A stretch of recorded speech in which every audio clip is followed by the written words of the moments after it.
ফজু পাগলা বলবো না, ঠিক বলছে। যে জুলাই ছাত্রদেরকে রাজাকার বলে, ওকে পাগল না ছাগল, ওর তো মেডিসিন লাগবে ভাই। ওর মেডিসিন আগে পাঠান। আর আপনি ও আওয়ামী লীগ থেকে এসে কিভাবে আপনার এই দলের প্রধানের উপদেষ্টা হতে পারে? তার তো কথাবার্তা ইয়ে না। আপনি যদি কমন সেন্সে দেখেন সুন্দরভাবে, ওনার কথাবার্তাই তো ভালো না। উনি তো ফজু ফজু সাহেবকে পাগল বলবো না কি বলবো? ফজু সাহেব ছাত্রদেরকে, বিপ্লবীদেরকে এই রাজাকারের বাচ্চা নাতিপুতি গালাগালিজ করে। ওনার মতো একজন মুরব্বী যদি এই ধরনের আচরণ করতে পারে, আপনাদের কাছ থেকে এটাই আমরা শিক্ষা নেব যে আপনাদের এই যে কুড়াল দিয়ে আপনাদেরকে দিতে হবে। আমি মানে আপনারা এত তেনা পেছন কেন?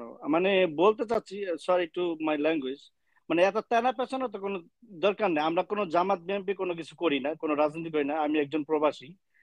আপনাদের দলের ভিতরে যে প্রবলেম গুলো আছে সেগুলো আগে ফিক্স করেন। জামাতে নেতা কি করছে না করছে ওইগুলা না তেনা পেঁচায় আপনারা ছাত্র দল বানায় রাখছেন। মনে করেন 40 বছর 50 বছরের এক একজনের ছাত্র দল বানায়, যুবলীগ যুব দল বানায় রাখছেন, যেগুলা করে কোনো ওদের ব্যবসা কি, মানে ওদের কর্ম কি, ওরা কোনো কাজ করে, ওদের কোনো জব আছে, সেগুলো আগে আপনারা টেক কেয়ার করেন।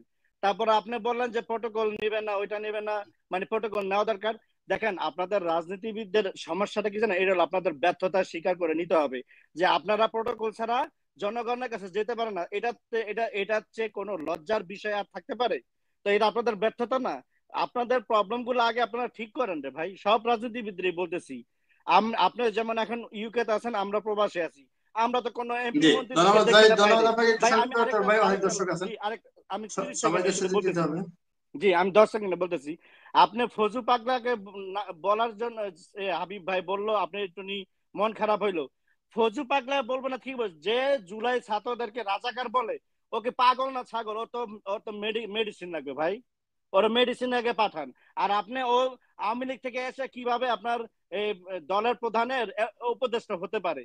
তার তো কথাবার্তা ইয়ে না। আপনি যদি কমন সেন্সে দেখেন সুন্দরভাবে, ওনার কথাবার্তাই তো ভালো না। উনি তো অনেক খারাপ ভাষায় কথাবার্তা বলে। তো পাগল বলবো নাকি ছাগল বলবো নাকি কি বলবো তাকে? জি ধন্যবাদ। কবির কবির বলে আনমিউট করেন, কোন প্রশ্ন থাকলে বলেন। আসসালামু আলাইকুম। ধন্যবাদ মনি ভাই আমাকে যুক্ত করার জন্য, এবং এখানে অতিথিবৃন্দ সবাইকে সালাম এবং শুভেচ্ছা। আমি নুরুজ্জামান ভাইকে প্রশ্ন করতে চাই যে আপনারা সব সময় দেখছি এই এই বিরোধী দল এনসিপি হোক আর জামাতে আমিরে হোক আর গণ অধিকার পরিষদ হোক, সব সময় আপনারা নেগেটিভ আকারে আপনারা নেন। যখন জামাতের আমির যখন বলছে যে আমরা রাষ্ট্রীয় এই ধরনের সুযোগ সুবিধা নেব না, গাড়ি নেব না, তো তাদেরকে সুযোগ দেন, অপেক্ষা করেন তারা কি করে। তারা নতুন বাংলাদেশ গড়তে চায়, যেহেতু 5ই আগস্টের পরে একটা গণ অভ্যুত্থানের মধ্যে বাংলাদেশের সৃষ্টি হয়েছে। তারা নতুন বাংলাদেশ সৃষ্টি করতে চায়, নতুন বাংলাদেশ উপহার দিতে চায়। তা তো আপনাদের অনেক হয়, চুলকানি হয়, বিভিন্ন প্রশ্ন জাগে আপনাদের মনে। আপনারা ওই যে একটু আগে বললো যে ফজু সাহেবকে পাগল বলবো না কি বলবো? ফজু সাহেব ছাত্রদেরকে, বিপ্লবীদেরকে এই রাজাকারের বাচ্চা নাতিপুতি গালাগালিজ করে। ওনার মতো একজন মুরব্বী যদি এই ধরনের আচরণ করতে পারে, আপনাদের কাছ থেকে এটাই আমরা শিক্ষা নেব যে আপনাদের এই যে কুড়াল দিয়ে আপনাদেরকে দিতে হবে। আমি মনে করি এটা। তো আরেকটা প্রশ্ন, যে যারা এমপি হবে তার যদি একটা শেষ কথা, যারা এমপি হবে তার যদি এই ক্যাপাসিটি না থাকে, যে একটা গাড়ি কেনার মতো টাকা না থাকে, তার নিজস্ব অর্থ দিয়ে, আমি মনে করি সেই ব্যক্তি কতটুকু গ্রহণযোগ্য আমি আপনার কাছে জানতে চাই। আমার কথা এতটুকু। ধন্যবাদ সবাইকে। জি ধন্যবাদ। ধন্যবাদ এনাম ভাই এবং সম্মানিত আলোচক বিন্দু, আসসালামু আলাইকুম। জামাতে ইসলামের আমিরের কথা নিয়ে আমরা তিনজন তো অনেক কথাই বললেন। জামাতে ইসলামের আমির যে কথা বলেছে, আপনাদের উচিত ছিল যে আমাদের মাথা মোটা রাজনৈতিক দলগুলো সেটাকে গ্রহণ করা। যে জামাতে ইসলামে যখন বলেছে আমরা ট্যাক্স দিয়ে গাড়ি নিব না, তাহলে আমরা এই গাড়ি নিব না, আমরা ওনার সাথে একমত, জনগণের দেশের উপকার হোক। আরেকটা বিষয় হচ্ছে, জামাতের সাথে আমাদের দেশের যে মাথা মোটা রাজনৈতিক দল, তাদের মধ্যে পার্থক্য হচ্ছে তারা কর্মীকে ট্রেনিং দেয়, তাদের শিক্ষা দেয় এইভাবে যে কিভাবে দেশ পরিচালনা করা লাগবে, কিভাবে মানুষের সাথে কথা বলা লাগবে, কিভাবে বেহিত সে শিক্ষা দেওয়া হয়। আর আমাদের দেশের পর রাজনৈতিক দলগুলোর মধ্যে এরকম কোনো ট্রেনিং সেন্টারে নাই। আরেকটা বিষয় হচ্ছে, জামাতের ইসলামীতে কাজ করে যে 4 দলীয় দুটো সবাই আপনারা বলেছেন, ওনারা একটা প্রমাণ দেখিয়েছেন।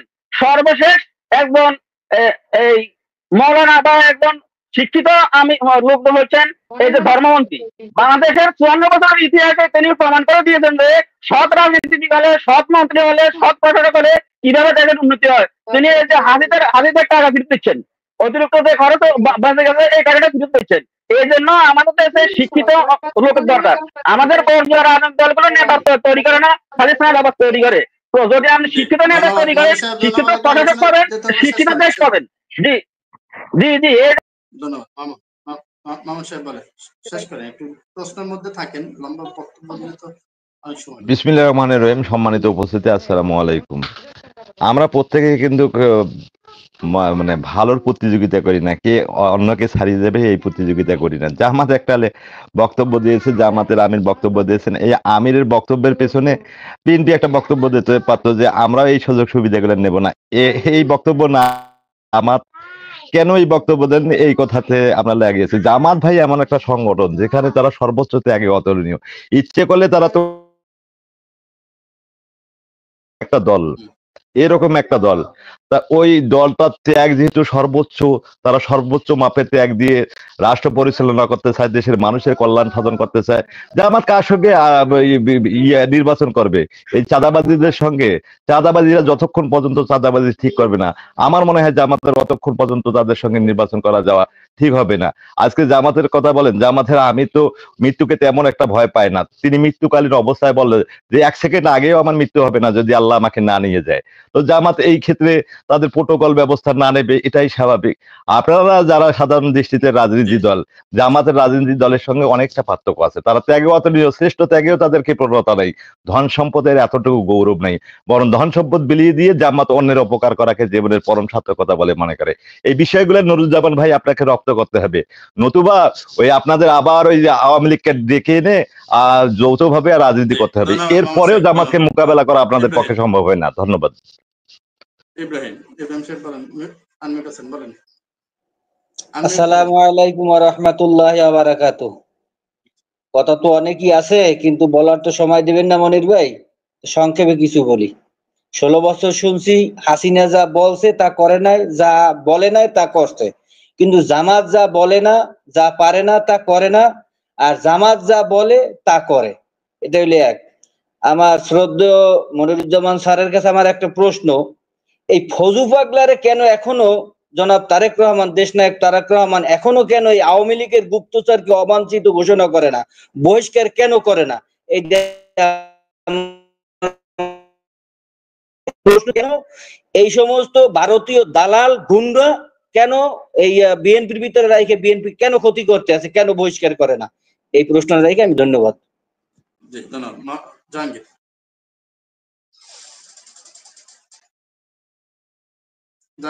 সাহেব বলেন, মিউট আছেন, আনমিউট করেন, আনমিউট করেন, আনমিউট করতে হবে। মনির ভাই আপনি সবাইকে সালাম, আসসালামু আলাইকুম ওয়া রাহমাতুল্লাহি ওয়া বারাকাতুহু। আমি এখানে 3 জন আলোচক আছে, আমি 3 জন আলোচকের কাছে প্রথমে একটা প্রশ্ন করি। ডক্টর শফিকুর রহমান সাহেব কি এই কথা বলছেন নাকি যে আমরা ক্ষমতা গেলে প্রটোকল নিব না? এই হলো একটা প্রশ্ন। কেন মিথ্যাচার? ওনার জন্য যারা মিথ্যাচার করে তাদের অভ্যাসে হইলো তর্কের খাতিরে তর্ক করবে, মিথ্যাচার করবে। জাহির সাহেব প্রটোকলের বিষয়টা বলেন, যেটা বলছে যে গাড়ির বিষয়টা বলছেন, ট্যাক্স ফ্রি গাড়ি নেবেন না, প্লট নেবেন না, এই বিষয়গুলো বলছেন। মনির ভাই আমি বলতেছি উনি কি বলছে, ওনার বিরুদ্ধে কেন মিথ্যাচার বলতেছে নুরুজ্জামান ভাই? কেন মিথ্যাচার বলতেছেন আপনি ওনার বিরুদ্ধে? উনি বলছে 3টা কথা। উনি একটা কথা বলছে শুল্ক দিয়ে কোনো গাড়ি নেবে না, দ্বিতীয় কথা বলছে কোনো ফ্ল্যাট নেবে না, তৃতীয় কথা বলছে যে এমপিরা যদি কোনো কাজকর্ম করা টাকা বরাদ্দ পায়, ওই টাকা থেকে টাকা উঠলে ওই টাকা 18 কোটি মানুষের সামনে এটা নথিপত্র পেশ করবে। উনি এই 3টে কথা বলছে। উনি তো প্রটোকল নেবেন এই কথাটা বলে নাই। মিথ্যাচার করতে করতে ওনাদের অভ্যাস এত খারাপ হয়ে গেছে, ওনারা মিথ্যার উপরে দাঁড়িয়ে আছে হাসিনার মতো। অত্যন্ত ওনারা মিথ্যার এখন হাসিনার আশ্রয় নিচ্ছে। শুধু একমাত্র জামাতকে কিভাবে পরাজিত করবো, তবে ইনশাল্লাহ জামাতকে এবার পরাজিত করা যাবে না, যাবে না, যাবে না। ধন্যবাদ।